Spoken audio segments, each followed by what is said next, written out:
부모님이 평생 모은 집 한 채, 이걸 담보로 노후를 보내시겠다는데 자녀가 그건 안 됩니다 하고 막아선다면 어떨 것 같으세요? 시작부터 정말 쉽지 않은 질문이네요. 오늘 저희가 살펴볼 자료들이 바로 이 아프고도 어쩌면 아주 현실적인 지점에서 시작합니다. 청취자께서 자식을 잡아먹는 부모라는 키워드를 주셨을 때 사실 처음에 좀 자극적이라고 생각했거든요. 네, 저도 그랬습니다. 근데 자료들을 깊이 들여다보니까요. 이게 뭐 한두 가족의 비극? 이런 차원이 아니더라고요. 우리 사회 전체가 걸려버린 어떤 저주 같다는 생각까지 들었습니다. 네, 맞습니다. 오늘 분석할 자료들이 딱 그런 느낌이죠.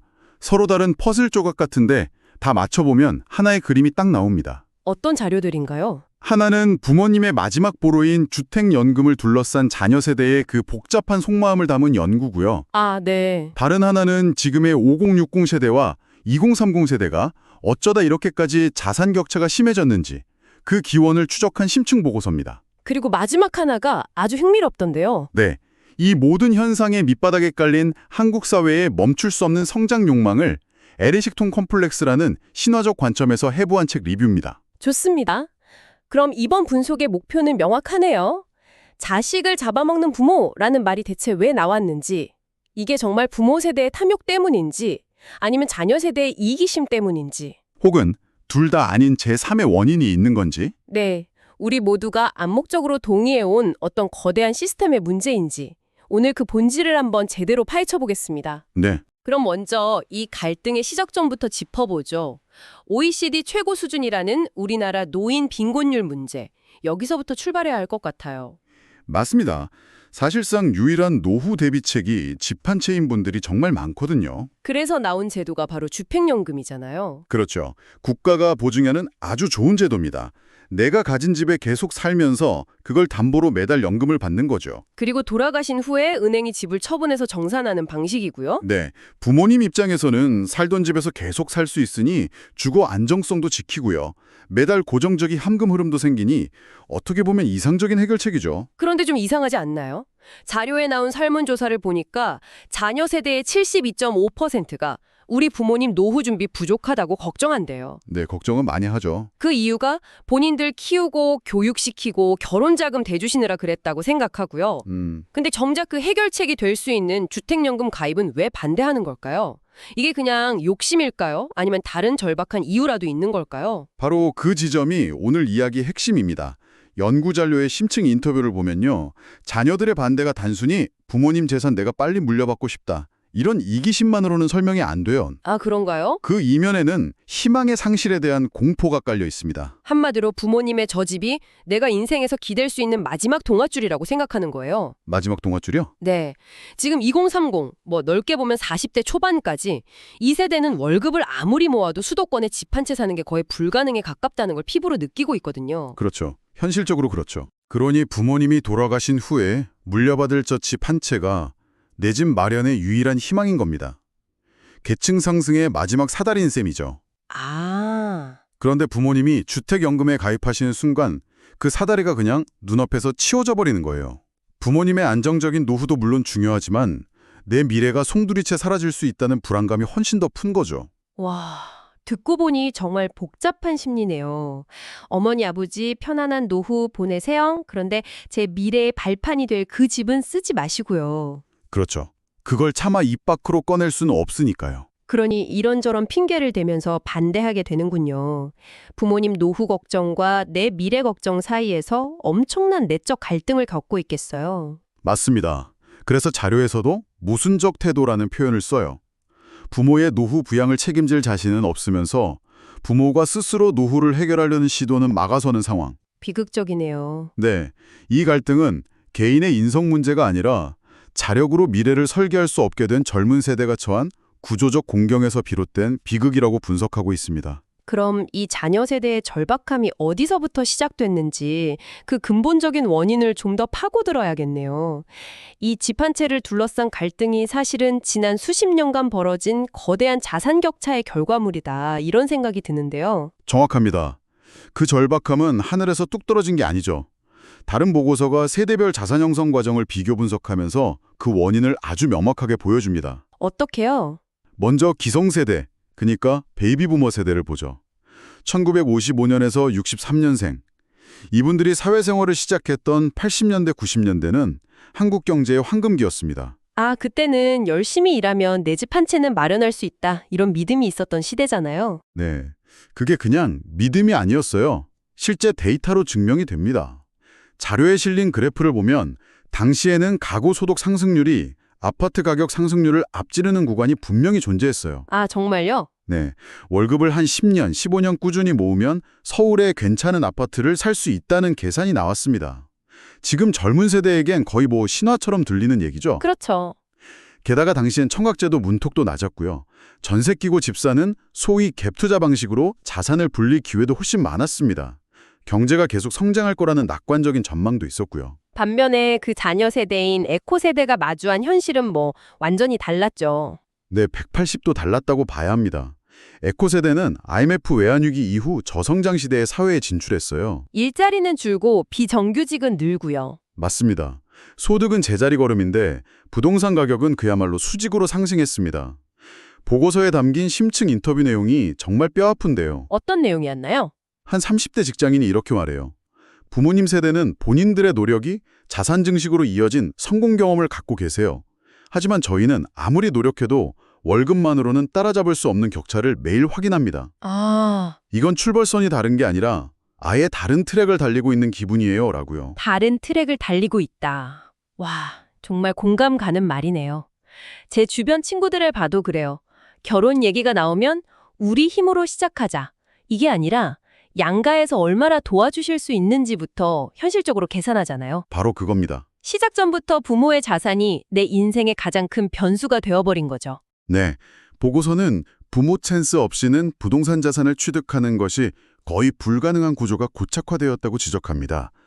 인터뷰에서 그들이 사는 세상, 넘사벽 같은 단어들이 반복적으로 등장하거든요. 네. 부모 세대가 자산을 축적했던 방식이 더는 통하지 않는다는 깊은 좌절감과 상대적 박탈감을 엿볼 수 있는 대목입니다. 이러니 부모님 집 한 채에 목을 맬 수밖에 없는 거죠. 자, 그럼 경제적인 구조는 알겠습니다. 그런데 오늘 주신 자료 중에 제가 가장 흥미롭게 본 건 이런 구조 이면에 아주 강력한 문화적, 심리적 동력이 있다는 분석이었어요. 여기서 그리스 신화의 에리식톤 일화기가 등장하죠. 네, 그 사회 비평서 리뷰 자료였죠.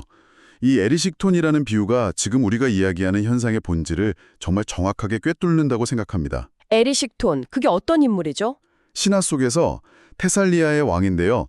오만하게도 여신이 아끼는 신성한 숲의 나무를 베어버립니다. 아, 신의 노려움을 샀군요. 네, 이에 분노한 여신이 그에게 끔찍한 저주를 내립니다. 바로 영원히 채워지지 않는 굶주림이라는 저주죠. 모든 걸 먹어치워도 계속 배가 고픈 저주. 그렇습니다. 그는 결국 궁전의 모든 음식을 먹어치우고 가축을 잡아먹고 심지어 자기 딸까지 노예로 팔아서 음식을 사 먹습니다. 세상에. 그리고 마지막에는 자기 자신의 팔과 다리를 뜯어먹다가 죽음에 이르게 되죠. 끔찍하네요. 책의 저자는 이 멈출 수 없는 허기를 경제 성장 외의 모든 가치를 희생시키는 한국 사회의 맹목적인 부의 추구, 즉 천민자본주의에 빗댑니다. 굉장히 날카로운 비유네요. 그렇다면 과거 전쟁의 폐허와 가난을 극복하고 한강의 기적을 이끌었던 기성세대가 바로 그 에리식톤의 허기를 내면화했다는 분석이군요. 네, 이미 충분한 부를 이루고 세계 10위권 경제 대국이 됐는데도 더 많은 것을 축적하려는 욕망이 멈추지 않는다는 거죠. 근데 한편으로는 전쟁과 보릿고개를 겪은 세대에게 더 많이 축적하려는 욕망을 병적인 허기라고 진단하는 게 좀 가혹하게 들릴 수도 있겠다는 생각도 드는데요. 물론입니다. 그분들 입장에서는 생존 본능이었을 수도 있지 않을까요? 네, 저도 그 지점이 중요하다고 생각합니다. 그래서 책의 저자도 개인을 비난하는 게 아니에요. 중요한 건 그 허기가 개인의 선택이 아니라 사회 전체가 공유하고 강요했던 이데올로기였다는 점입니다. 사회 전체의 이데올로기요? 네, 성장과 부의 축적이 유일한 선이자 성공의 척도였던 사회였잖아요. 군부 독재 시절 국가는 성장을 위해 노동자의 희생을 강요했고 부의 재분배는 실패했고요. 그렇죠. 이런 시스템 속에서 살아남으려면 각자 도생하면서 어떻게든 더 많은 자산을 축적해야만 했습니다. 그분들에게 자산은 단순한 부가 아니라 생존 그 자체이자 자신의 인생을 증명하는 훈장이었던 겁니다. 그렇군요. 평생을 성장과 축적이라는 가치관으로 살아온 세대에게 노후에 그 자산을 연금으로 써버리라는 건 어쩌면 자신의 정체성을 부정하라는 말처럼 들릴 수도 있겠네요. 바로 그겁니다. 자녀의 미래를 위해 모든 걸 희생하면서도 정작 마지막 자산만큼은 움켜쥐려는 모습이 바로 그 에리식 톤의 허기의 발현이라고 볼 수 있겠군요. 네, 그리고 그 허기는 이제 다음 세대를 향하고 있는 겁니다. 에리식 톤이 결국 자기 딸을 팔아 음식을 구했던 것처럼 이 사회의 성장 신화가 다음 세대의 미래를 담보로 유지되고 있는 건 아닌지 저자는 묻고 있습니다. 와, 자식을 잡아먹는 부모라는 키워드가 바로 이 지점에서 신화와 현실의 연결고리가 되는 셈이네요. 그렇죠. 자, 그럼 흩어져 있던 조각들이 거의 다 맞춰진 것 같습니다. 멈출 수 없는 에리식 톤의 허기를 가진 기성세대가 부동산이라는 자산을 선점하고 있고 자녀 세대는 부모 도움 없이는 출말조차 어려운 상황에 놓여 있다. 이 구조가 앞으로 우리 사회에 어떤 그림을 그리게 될까요? 보고서는 이 현상을 불평등의 순환 사슬이라는 용어로 설명하면서 아주 강력하게 경고합니다. 순환 사슬이요? 네. 부의 대물림이 다음 세대 내부의 불평등을 폭발적으로 증가시킬 거라는 예측입니다. 부모로부터 수십억 대 아파트를 물려받는 에코세대와 부모님 집이 주택연금으로 사라질까가 전전긍긍하는 에코세대. 이 돌 사이의 격차가 더는 개인의 노력으로 극복할 수 없는 수준으로 벌어진다는 거죠. 결국 한 사람의 인생 경로가 개인의 노력이나 재능이 아니라 어떤 부모에게서 태어났는가에 의해 결정되는 우리라 우려하던 세습 자본주의가 현실화되는 거군요. 그런데 여기서 제가 보고서 보면서 가장 놀랐던 대목이 있습니다. 어떤 부분이죠? 심층 인터뷰에 참여한 사람들 대부분이 부동산을 가졌든 가지지 않았든 상속이나 증여가 당연하고 필요하다고 생각한다는 점이에요. 그게 저도 정말 의아했어요. 자산이 없는 사람이라면 오히려 이 불평등한 상속의 사슬을 끊어내고 싶어 할 것 같은데 정반대라니요. 왜 그런 걸까요? 그 기저에는 부모가 피땀 흘려 번 돈을 자식에게 주는 게 뭐가 문제냐는 인식이 아주 깊게 자리 잡고 있기 때문입니다. 네, 세금만 정당하게 낸다면 문제 없다는 거죠.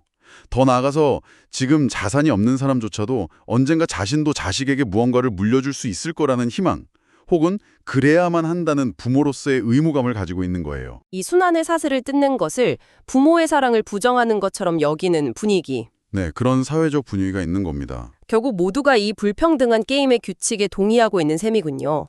피해자인 동시에 언젠가는 수혜자가 되기를 꿈꾸는. 맞습니다. 하지만 사회 전체적으로 보면 이런 흐름은 계층 이동의 사다리를 완전히 걷어차버리고 공동체 전체의 활력을 갉아먹는 결과를 낳을 수밖에 없겠네요. 네, 모두가 각자의 자리에서 합리적인 선택을 하고 있을 뿐인데 그 결과는 사회 전체의 파멸로 이어질 수 있는 전형적인 구성의 모순 상황인 셈입니다. 오늘 저희는 부모와 자식 간의 집 한 채를 둘러싼 갈등에서 시작해서 세대 간 자산 불평등의 기원과 그 이면에 숨은 우리 사회의 끝없는 성장 욕망까지 정말 깊이 있게 파헤쳐봤습니다. 정리하자면 기성세대는 자식을 위해 모든 것을 희생했다고 믿지만 아이러니하게도 그들이 평생 쌓아올린 자산이라는 성과가 이제 다음 세대의 미래를 위협하는 구조적 갈등의 원인이 되었죠. 네. 자녀 세대는 부모로부터의 상속을 유일한 희망의 동아줄로 여기고 부모 세대는 평생의 가치였던 자산 축적이라는 성공 신화를 놓지 못하는 그야말로 비극적인 대치 상황인 겁니다. 결국 오늘 살펴본 자료들이 말하는 건 한 가지인 것 같습니다.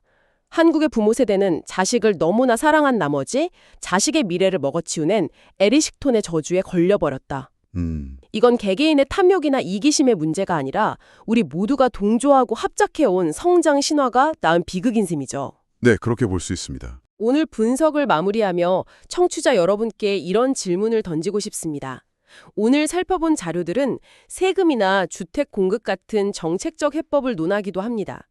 하지만 이 문제의 근원이 에리식 톤의 허기와 같은 우리 내면의 문화적 가치관에 있다면 과연 정책만으로 이 굶주림을 해결할 수 있을까요? 정말 근본적인 질문이네요. 우리 사회가 진정으로 다음 세대를 위해 남겨줘야 할 것은 과연 무엇일까요? 마지막까지 움켜쥔 자산입니까? 아니면 누구에게나 다시 시작할 기회가 주어지는 공정한 출발선입니까?